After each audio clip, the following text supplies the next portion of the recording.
kabar semua? Sekali lagi kita berjumpa di dalam YouTube channel saya. Pada kali ini saya akan berkongsikan dengan Anda tips penjagaan keladi serta media tanah yang sesuai untuk keladi.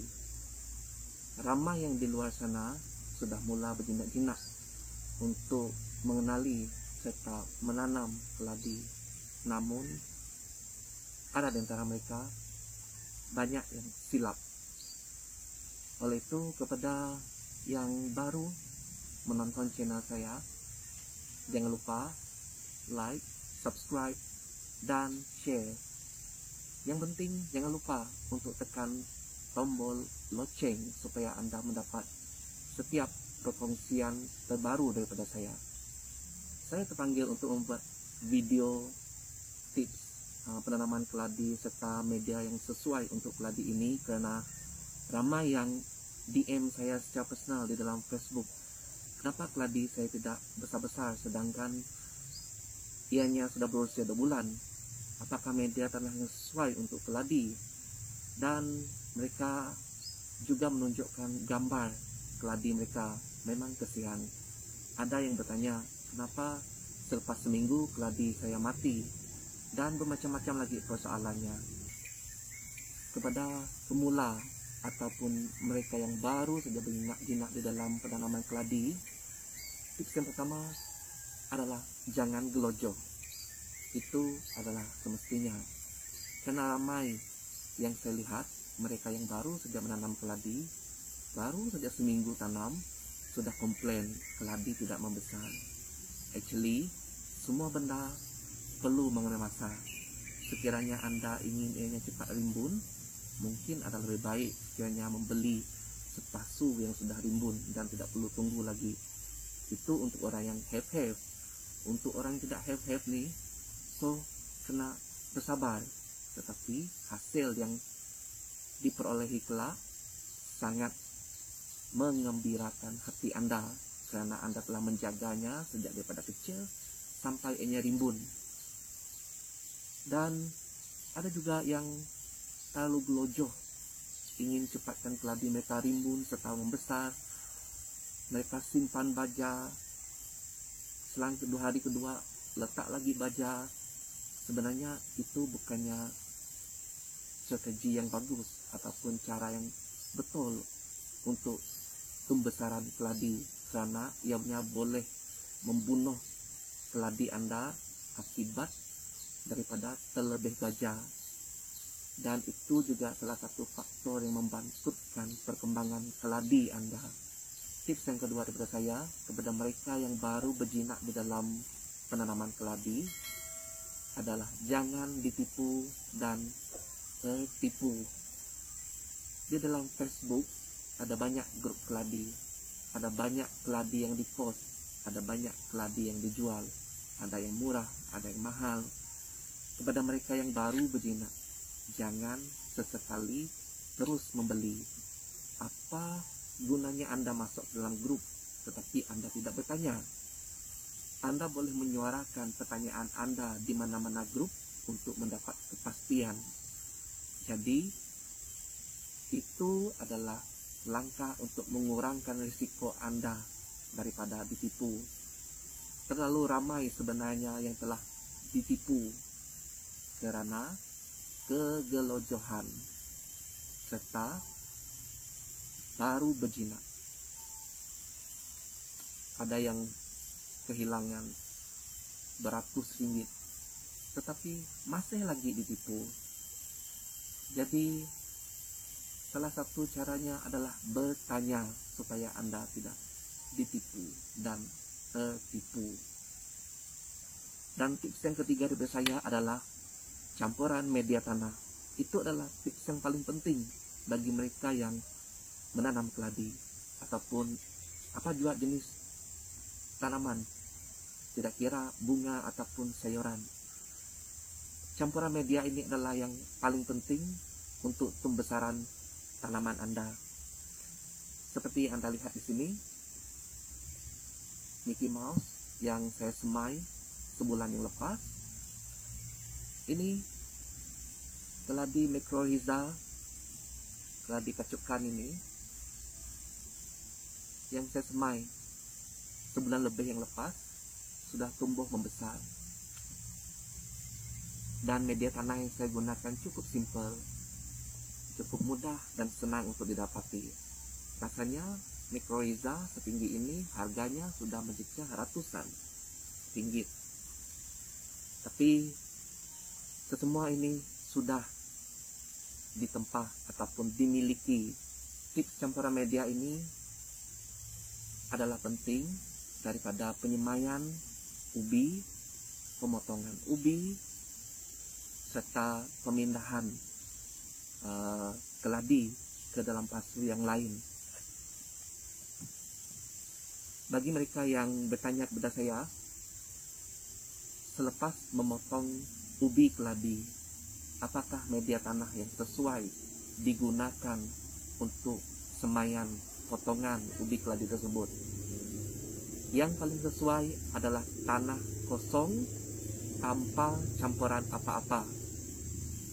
Sekiranya Anda ingin mencampurkan dengan bahan lain, ya boleh. Campurannya adalah baja tai ayam dengan pasir. Pasir pastikan pasir sungai. Ada yang bertanya kepada saya, bolehkah saya menggantikan baja tai ayam dengan tai kambing? Actually, saya tidak menggalakkan karena tai kambing tidak sesuai untuk tanaman keladi sebenarnya lah. Baja yang sesuai adalah baja ikan, baja tai ayam, dan baja organik yang lain seperti baja kopi. Ada juga yang bertanya kepada saya, selepas semaian dibuat, adakah semaian itu perlu diletakkan terus terkena cahaya matahari atau ditempatkan di tempat yang teduh? Sebenarnya selepas semaian dibuat, ianya perlu disimpan di tempat yang teduh. Tidak kira semaian daripada potongan ubi, semaian ubi, ataupun pemindahan pasu. Semuanya perlu disimpan di tempat yang teduh untuk mengelakkan kejutan kepada tanaman tersebut, terutama sekali yang ditanam ke dalam pasu menerusi ataupun melalui anak keladi. Saya pasti ada di kalangan Anda di luar sana menjumpai keladi di dalam semak, di tepi parit, dan di mana-mana saja. Coba Anda perhatikan media tanah keladi tersebut. Adakah media tersebut mengandungi kokopit, mengandungi sekam padi? Sudah tentu tidak ada kan. Jadi kenapa bila Anda pindahkan ke dalam pasu, Anda perlukan kokopit, Anda perlukan sekam padi? Padahal media tanah sepatutnya adalah sangat simpel, dan Anda menjadikan ianya sangat rumit sehingga membeli tanah sawit dan tanah-tanah yang mahal untuk tanaman keladi.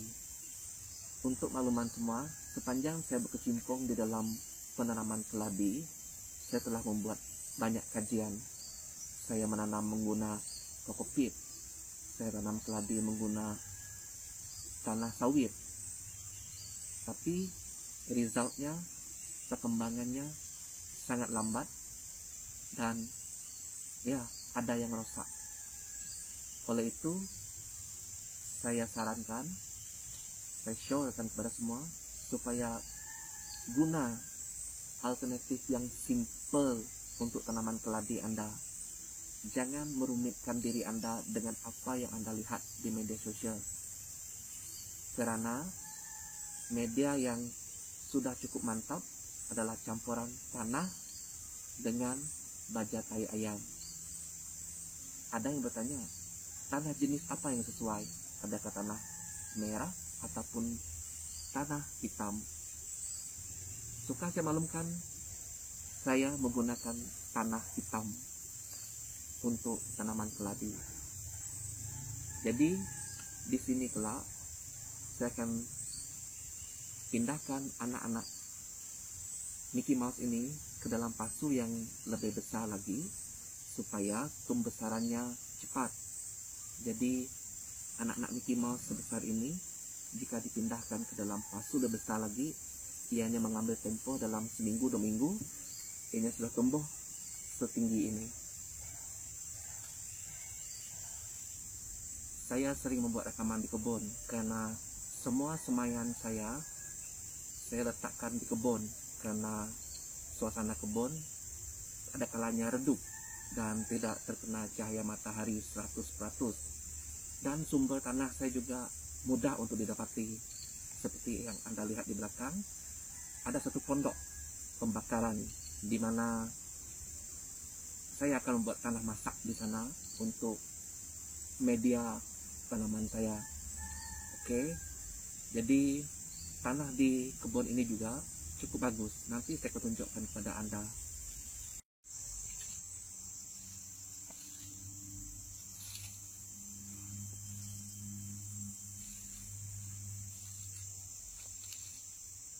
Inilah tempat pembakaran di mana kayu-kayu akan dibakar di sini untuk membuat tanah masak. Oke, ini kebun lada yang agak tidak dijaga ataupun terbiar. Dan inilah tanah yang sering saya gunakan.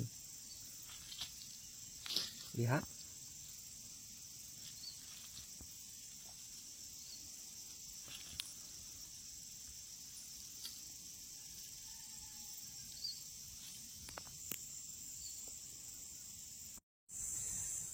Oke, jadi ini adalah tanah yang telah saya ambil tadi, dan saya akan campurkan dengan baja tai ayam saja.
Sekian saja perkongsian daripada saya.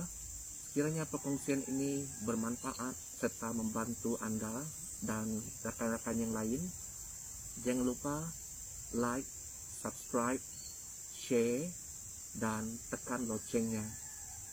Semoga perkongsian ini membantu Anda dan keladi Anda akan lebih sehat, membesar dengan jayanya. Kita berjumpa lagi di episode yang akan datang.